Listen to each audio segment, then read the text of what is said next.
Good morning. Good morning, everyone. This is Angela Jordan Perry. Good morning. Hi. Good morning, everyone. Angela Jordan Perry with you with Girlfriend's Guide to Homeschooling. I have my friends on YouTube, good morning, who's with me live, and I have my friends on Facebook Live. I hope you're ready to start your day. This won't be a very long live recording, because I have to get started my day in just a bit too with homeschooling. But I'm excited to just come to you and share part of the blog that I've been working on for these last few days. If you're watching this on the replay, thanks for joining in with me. And just to tell you a little bit about myself, I'm Angela Jordan Perry.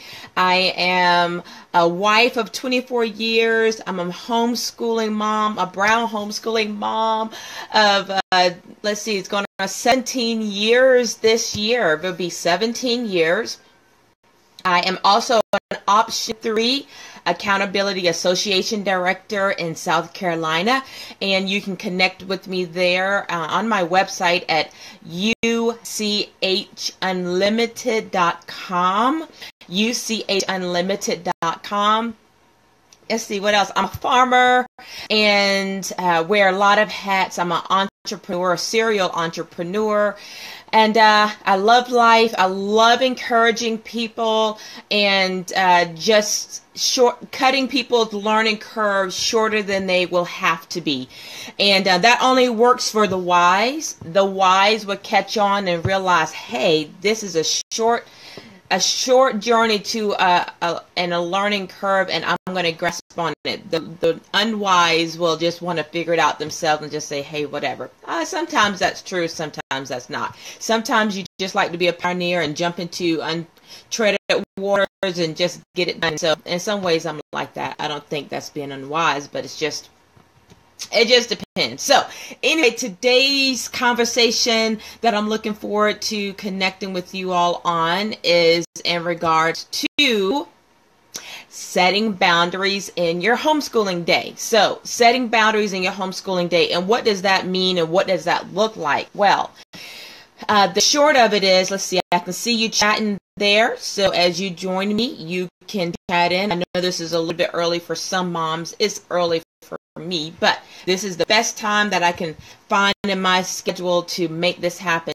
So setting boundaries in your homeschooling day. Now, I am amazed often, and I'm amazed at my old self, especially when my kids were in their younger years and we were homeschooling, how I tried to multitask, and when they need my attention, I'm always like, hold on for a minute, hold on, I'm doing something.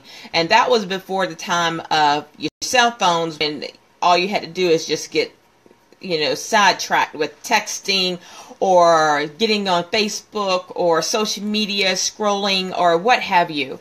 And if we don't set boundaries of this is what I'm doing in this time, then we will find ourselves multitasking. And we are the best multitaskers sometimes. We're the best multitaskers there out there as moms.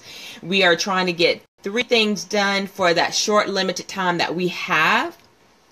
And sometimes it's beneficial, and then a lot of times it's not. It's not beneficial for our kids. It's not beneficial for our homeschooling day. It's just not a beneficial thing that's going on. So, realizing that, especially when your kids are younger, because when they get older, they are learning to do more on their own. They're learning to be self-learners, and they're learning how to sit there, receive the assignment, and follow through and not be there. But you all know what I'm talking about when I say we're distracted, and we're started schooling day, but we're not in our school day. I mean, I think you all understand that. And setting those boundaries will help us to do our best effort and best genuine energy towards our kids that we can give them that time that's life. All right, so if you school from, say, example, us, we generally school from 9:30 to 12. That's what I do with my young ones. My older ones have a longer time because they have a lot more to get done.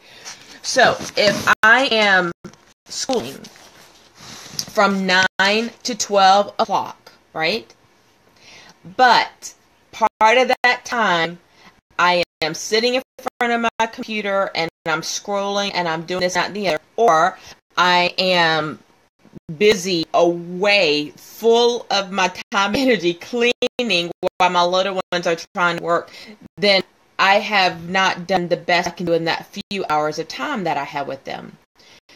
Again, with the younger ones, for elementary age, they can start to learn to focus and do some of their work on their own. They can definitely learn that.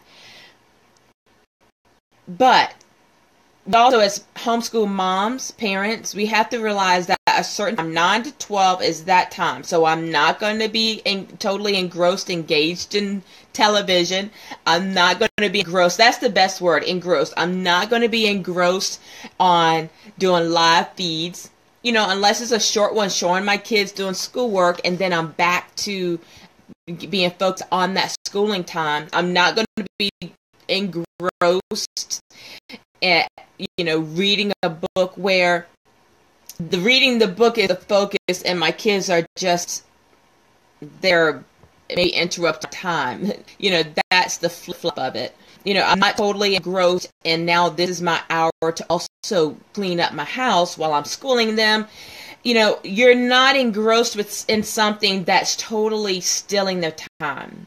So we have to learn to watch out for the thieves and the robbers of our time and focus of homeschooling.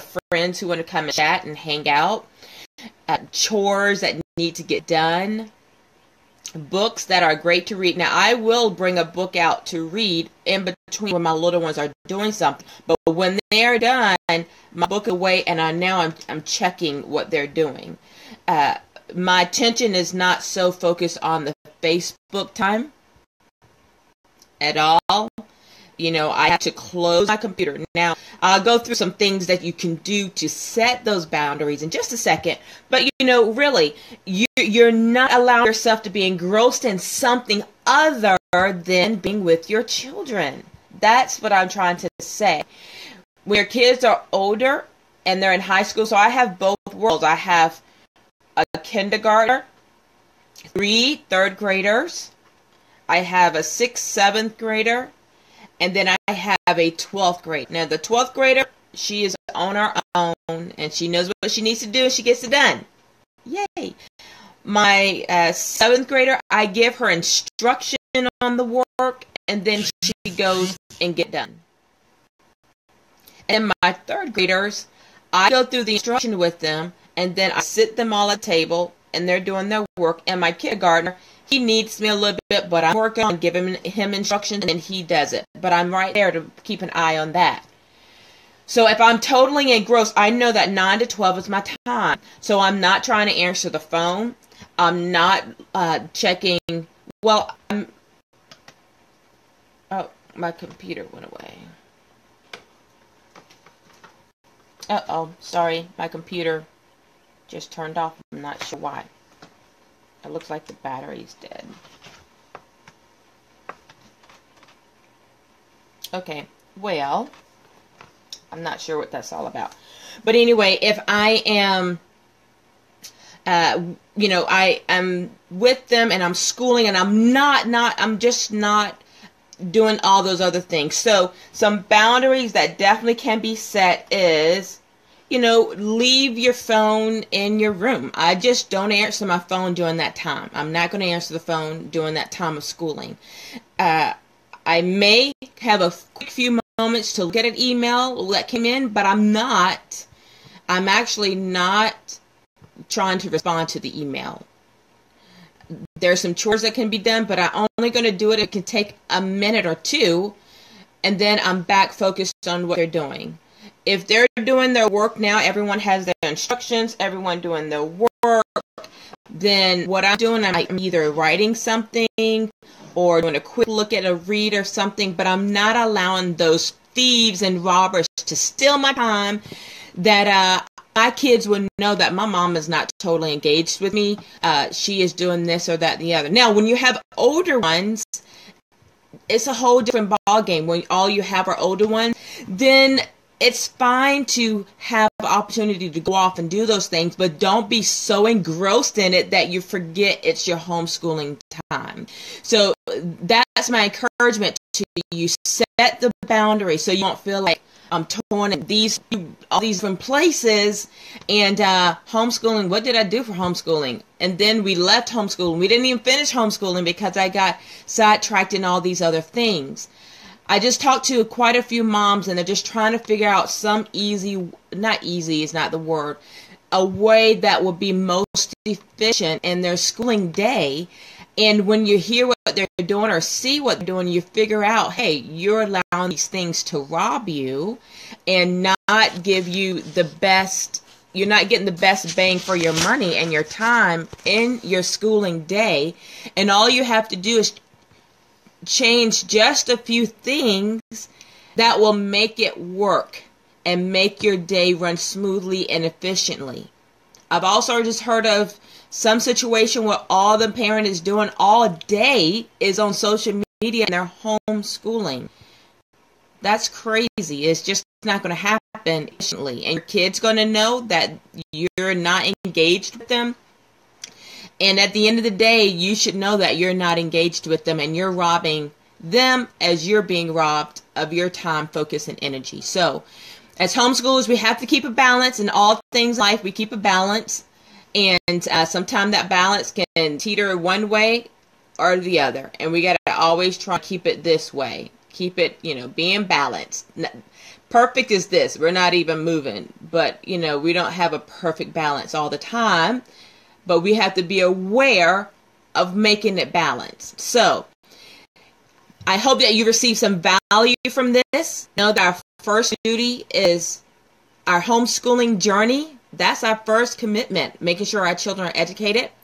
Set some time. This is my schooling time, and nothing's going to rob me of that time. Ours is 9 to 12.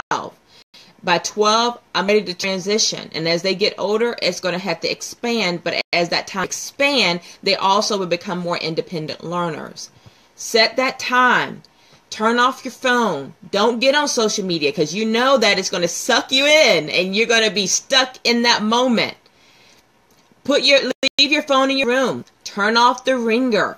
If you can, bring something there that can keep you occupied for a little bit. But if you know yourself and if it's going to steal you completely and suck you into that good book, don't bring it. Check on some math. Plan your next day's schooling while your kids are doing their schoolwork.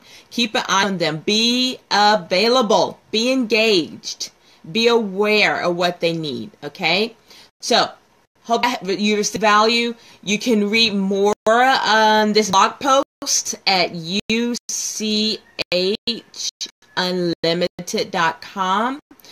Of course, you can go to Girlfriend's Guide to Homeschooling, and that's TO, Girlfriend's Guide to Homeschooling. You can find me there on Facebook. You can find me there on YouTube. And you can also find me on my Facebook page with United Christian Homeschoolers Unlimited. That's a Facebook page. You'll find this video there too. So unfortunately, I lost my YouTube thread, but no worries. I'm glad to have a backup. So I pray that you all have a great day. You receive value from it. If you're doing a replay, please check out, let me know you got it. Give me some thumbs up and some hearts. I appreciate those. And then also, I'll come back in just a little bit and tell you about my giveaway that I have going on this week. So, have a blessed day. We'll talk to you soon. Bye, guys.